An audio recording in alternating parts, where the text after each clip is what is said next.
I'm hearing the beat now, it's pulling me in. Meet me at midnight, oh yeah. If you're ready to get down, bring your friends. Meet me at midnight, oh yeah. Down on your knees, you're begging, please, you want it. My love's like fire, yeah, it'll leave you burning. Down on your knees, you're begging, please, you want it. My love's so sweet, sweeter. If you think that you got it, hands up, put your money where your mouth is. If you think that you got it, hands up, put your money where your mouth is. Hey, everybody. Hello. How goes it? Sorry. Hi, I'm Gordon Firemark, the podcast lawyer, and this is the Podcast Lawyer Live, where each Thursday I answer legal questions that I've seen popping up around the web all about podcasting. If you've got a question, please drop it right in the comments here and I will get to it, or reach out to me and I'll cover it in a future episode. And right now, I will be back to you in just a moment, right after this little opener.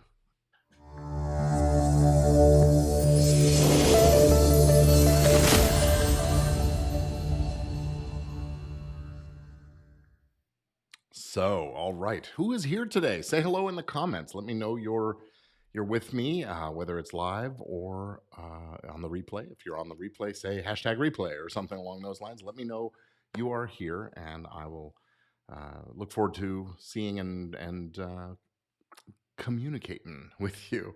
So anybody here right now? Let's see what's going on in the thing here. It looks like a couple people here. Great. That's good news. I have a few stories I will talk about, but I am always excited to answer questions. So if you've got something, please drop it in the comments, and I'll try to get to it before I run out of time today. I've got about 25 minutes today, so we'll do this. But I thought I would talk about some. This is actually an item I saw in the news in the last day or so. I guess it was just yesterday, June 9th. This is in the category of what not to do. When folks start criticizing your show, be thoughtful about how you respond. This is a brouhaha that came out up in Canada. I don't remember what city.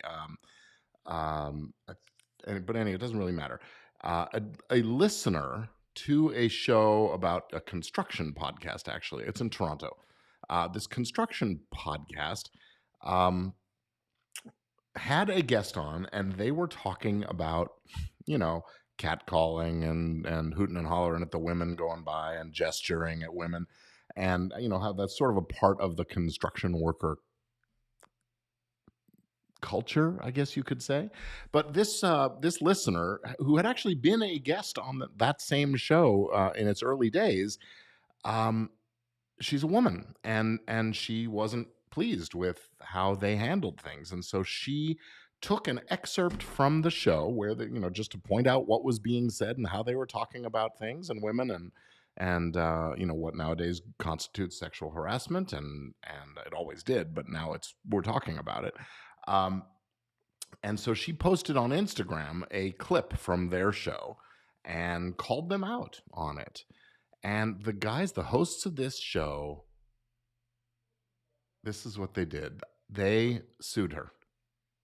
They sued her for defamation, for, I think it was a $15 million lawsuit for defamation. I'm going to open up the article and just check my facts on that one.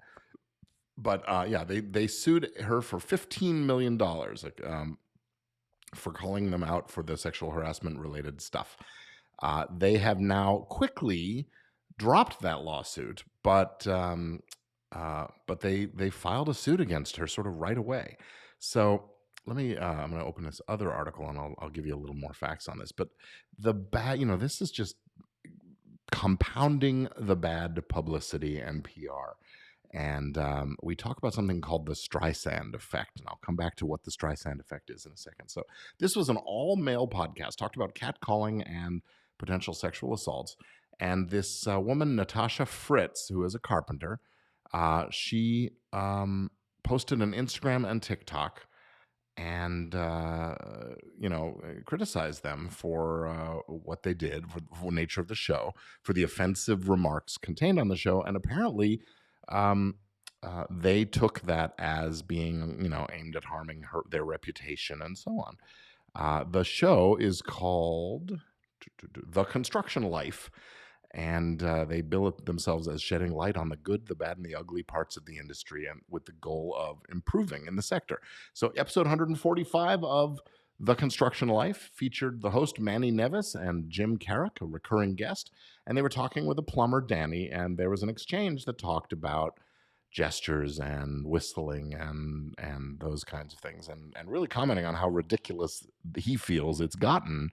With now you can't say anything. Next thing you know, you're being arrested or hassled, and they went on and they were making fun of the circumstance and the situation, and well, they sued her when she made her criticism because they said that it portrayed them as sexual harassers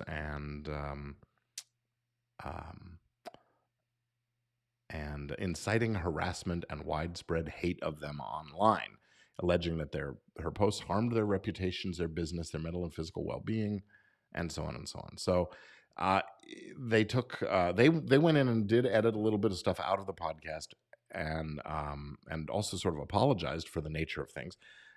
She gets hit with this lawsuit, looking for $15,250,000 Canadian, and she said she would not take down her Instagram post exposing the comments made until they issued a public apology. But they've now issued a statement saying we are discontinuing the claim that we had initiated as of immediately. The two men didn't respond to any questions. We don't know anything more than that. But here's the thing. The Streisand Effect, named, of course, for pop singer icon Barbra Streisand, is the idea that when you go public with the legal big guns over something that somebody has said about you, you are essentially republishing what was said and making it bigger. You're amplifying it by bringing the lawsuit and making the news about it. And in the Streisand case, it involved she sued some media companies over publishing photos of her house on the beach in Malibu. I think it was from her wedding to James Brolin, if I remember correctly. In any event, sometimes you amplify things and you make it worse, and that's certainly what happened in this instance. Interestingly, one of the articles I was just looking at talks about defamation cases in Canada. A $15 million defamation case is about 6 or 7 times larger than the largest defamation judgments that have ever been happening in Canada with any regularity. So this was a big, loud, hey, look at us kind of a statement. And boy, what not to do. If folks criticize you, pay attention to the criticism. Be real about it. Be legit. If you don't agree with it, you can say so. But this is one instance. Hey, I'm a lawyer. I'm all for suing when your rights have been trampled upon and so on. But this isn't one where you do it. And discretion is the better part of valor in these situations. So what not to do? We'll talk about defamation a little more deeply because it's a question that's come up a couple of times in the last few days. Hey, if you're watching, drop a note in the comments. Let me know you're here. It's Craig Allen Munn is here. Nice to see you, Craig. And hope your show is going really well. I had a great time being a guest on there for a couple months ago, and lots happened since then. But in any event, nice to see you. So let's talk about defamation. Now, that was a Canadian case. I'm a U.S.-based lawyer, specifically licensed in California, but I want to talk about defamation in the U.S. nowadays. Defamation is basically, well, the two flavors. There's libel and there's slander. And we should start with some clarity on the difference between those two. Basically, they're the same thing, with the exception that slander is the spoken interpersonal exchange of the information. Libel tends to be where there's media, mass media or large groups of people or electronic media used, or publishing it in the newspaper, those kinds of things. So that takes it into the area of libel, and presumably the scope, the harm that's caused by libel is broader and more damaging. And that's the idea for why there's a distinction. But what a defamatory statement is, libel or slander, is a false statement that's made and published It's about a person and it's factual in its nature. So a false factual statement about a person that's published and that causes that person some harm or damage to their reputation, shame, humiliation in the community, those kinds of things. Has to be false, has to be factual in nature, and there's a big exception there. Opinion. You can express your opinion. If you genuinely hold your opinion, whether you're right or wrong, you're allowed to say your opinion.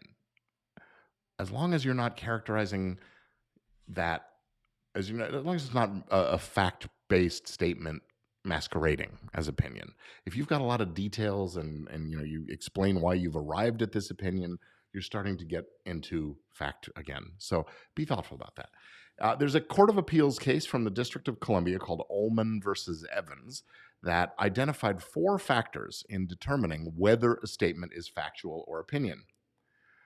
Those factors are whether the specific language at issue has a precise meaning or whether it's indefinite and ambiguous. Calling somebody a criminal is sort of broad and general. Calling somebody a child molester is fairly specific. Calling somebody a bastard, although we have a specific meaning for that, that is oftentimes now sort of an indefinite, ambiguous reference to their conduct and their character and not to their parentage. The second element, so first one is whether there's a precise meaning or whether it's sort of an ambiguous meaning statement. Number 2, whether the statement is capable of being objectively characterized as true or false. Or is it something where it's just an opinion? We don't know if it's right or not. Okay. Number 3, the full context of the communication in which the statement appears. We look at the context. If it's in the context of being a joke during a stand-up act on stage, that's very different from when you go on Meet the Press and you say something about somebody, right? So the context matters.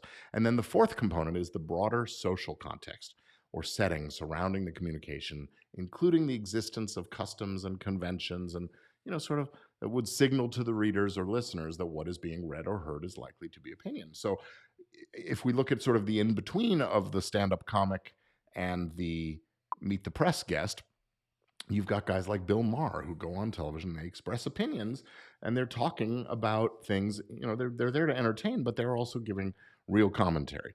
Would Bill Maher's statements be opinion? Probably, again, unless he lays out a series of really true, factual informations as the truth. So that's the question of where something is opinion versus fact. We look at those 4 factors. Specific language with a precise meaning, or is it ambiguous? Is it capable of being objectively characterized as true or false? The context of the communication and the broader social context. And we look at all 4 of those to balance out, is this an opinion statement or a factual statement? Opinion cannot defame a person or a company unless a reasonable fact finder would conclude that the statement implies specific assertions of fact that would render it defamatory. The more subjective the statement, the less likely it is to have that defamatory meaning, and therefore the greater the fact content, the more likely. Statements that are couched in loose or figurative or hyperbole kind of language are most of the time going to be treated as opinion. Also, you want to look at whether the opinion is validly held or whether it's merely a bogus theory couched in terms of opinion. There was a case involved, I do a little bit of theater work, and there was a case from 70, 80 years ago where a theater critic reviewed a play that was directed by his brother-in-law, whom he hated.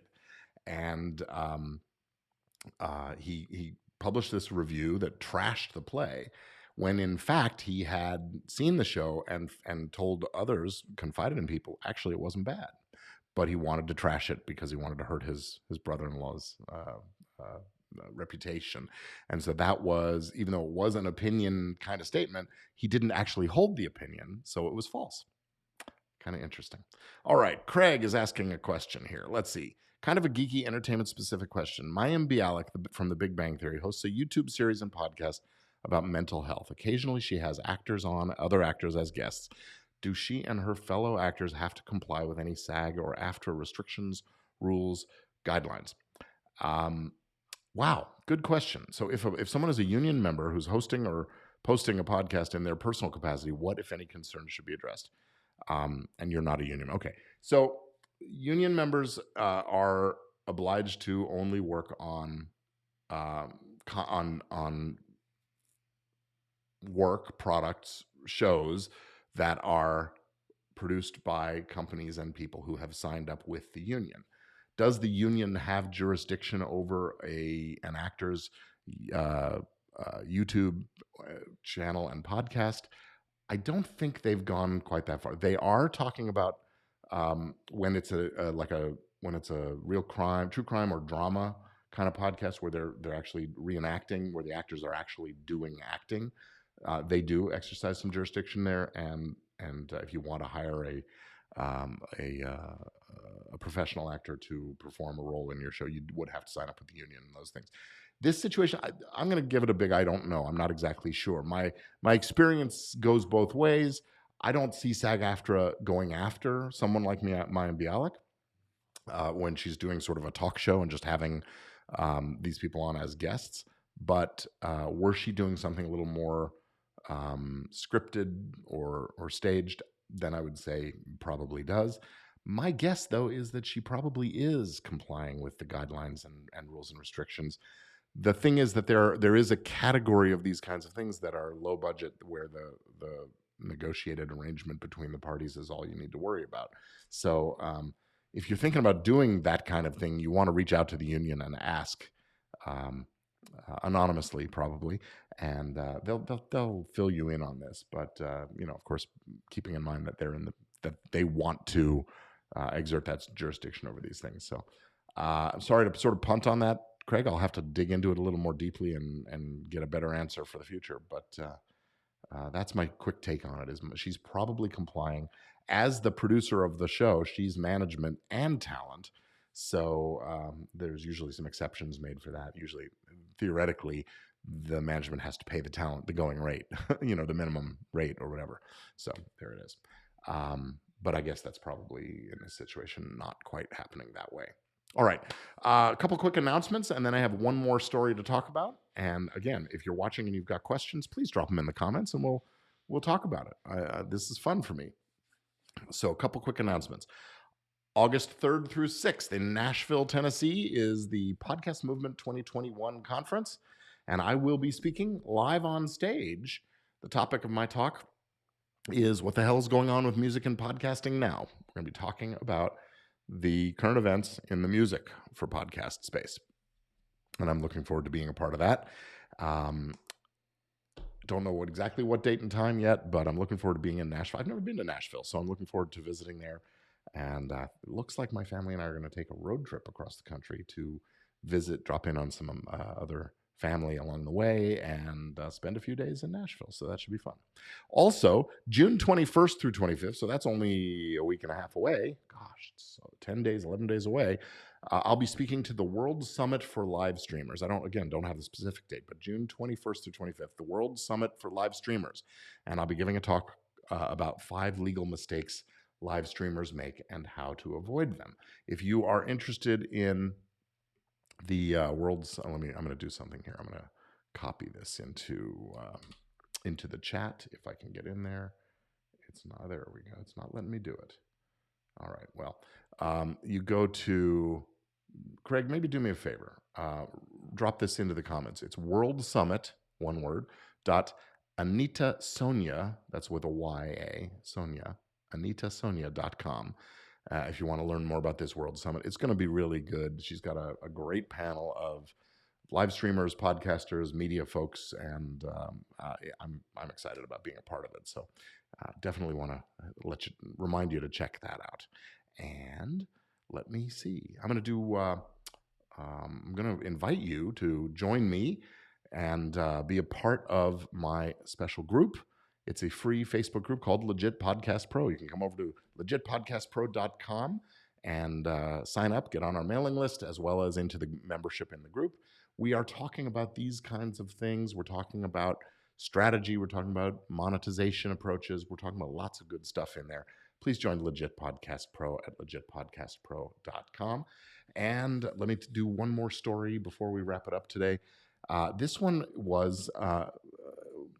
This one got me kind of going. I read about this in both Pod News and Podcast Business Journal. And hang on a sec. It's about a podcast called Hold Still Vincent. The show was being produced by Gemma Chan, who you might know from Crazy Rich Asians, and hosted by actor John Cho. It's a show called Hold Still Vincent, about the 1982 murder of Vincent Chin. And he was killed in Highland Park, Michigan back in 1982, and it began a civil rights revolution because he was killed basically just because he was Asian. It's believed they thought he was Japanese, not I don't even know what his actual nationality. I guess it's Chinese. Yeah, he was beaten to death. The show has been pulled from circulation after journalist Helen Zia noticed that she was in it without being consulted. Okay, that's point number one. Variety reported on the story. They went and spoke with one of Vincent Chin's cousins. Actually, they looked at a Twitter thread. That raises questions about journalism, but anyway, we'll get there. Annie Tan is a cousin of Vincent Chin. She had a Twitter thread on May 27th stating that, in fact, no one from Chin's family had been contacted about the show either. So they were doing the show without consulting the people who knew what was going on. She says, I tried listening to Hold Still, Vincent. Honestly, the title was a trigger because he was held down and beaten. And there was a disclaimer in the beginning that said that some events were fictionalized for dramatic effect. And she says, she wants people to know her cousin's story, but just don't get why there would be, why they wouldn't reach out to the people who knew him and knew what happened. Well, this raises some interesting questions. Do you need permission to tell a true story? We talked about defamation already, and in order for it to be defamatory, it has to be false. It has to be about a person that hurts their reputation. And even if they are embellishing, even if they are fictionalizing certain events or dramatizing certain things, does that hurt Vincent Chin's reputation or the reputations of anybody else who are identifiable in the show? If not, I don't think you need permission to tell the true story, especially a true story as newsworthy as a murder that was motivated by race. So do you need permission to tell a true story? No. True crime podcast, true crime reporting does this all the time. When would you need that permission? If you wanted to have the cooperation of members of his family or people who were in the know, you would need their permission. You would need to make a deal with them. Likewise, if you needed access to family photos or recordings or heirlooms, or if you wanted to read his diaries and journals or something like that, then yes, you would need their cooperation and that access, and you would need to make an agreement. If you are going far enough that you feel that you are embellishing or dramatizing things or fictionalizing things in a way that could hurt people's reputations or cause them to feel that their privacy has been invaded, cast them in a false light, for example, something like that, then yeah, you need them to promise not to sue you over that, and you need them to sign a release or some kind of a life rights agreement or something. Or when you're using other people's property, reading from a journal or using recordings. In this case, the journalist Helen Zia, she said she was in this and wasn't consulted. Now, I don't know what that means, being in it. If they were talking about her, that's one thing. If they were using her reporting, like if she did TV stand-ups and they used clips from that, or if they used audio clips from her voice, then they might need that kind of permission. But basically, you don't need anybody's permission to report on newsworthy events that are true. In fact, you don't need permission to report on false statements that are made if you're reporting on the fact that the statement was made and was false, the defamatory material. So, this is sort of interesting. So why did they pull the show? Well, I suspect that they were just concerned that this bad PR was going to lead them nowhere good, that they were going to, if they kept producing the show, the word would get out that this is all bogus, it's not the real story, they're capitalizing on this murder of Vincent, and that would just not be a good image for them, and that they would not be able to attract the sponsors, or they would hurt the sponsors, or sponsors would leave, or something like that. So, decision made, pull the show. This is an example of a kind of cancel culture. I'm not sure that it was the wrong thing to do to pull the show, and I'm not even sure it was the wrong thing to do to call them out for the the fact that they weren't talking to the family and that there was sort of an unauthorized thing. But unauthorized biography is a well-established thing, and lots of folks do tell other people's stories, and as long as it's not harmful to reputation. By the way, once a person has died, their reputation is sort of libel proof. I mean, you can hurt their reputation, but they don't. It's a personal right. Their family can't sue for defaming the dead person. So there you have it. That's the nature of that. So with that, I'm going to sign off. I think we're done for today, unless there's another person has a comment. But I'll say thank you for being here with me and watching and participating. And if you have questions for me for next week, let me know. Drop a note in the comments here or DM me, or if you've got my email address, you can reach out that way. But tune in next week. I'll be back to my normal time, 4 p.m. Thursday, unless something else crazy goes on. But I went live early today because we had some other stuff cooking today. So I guess that's going to do it. I'll say thanks for watching one more time. I'm Gordon Firemark, the podcast lawyer, founder of Easy Legal for Podcasters. And one more time, do please join Legit Podcast Pro. Here it is one more time. It's legitpodcastpro.com. There it is. There you go. And I'll see you again next week. Thanks for watching. I'm Gordon. Have a good day.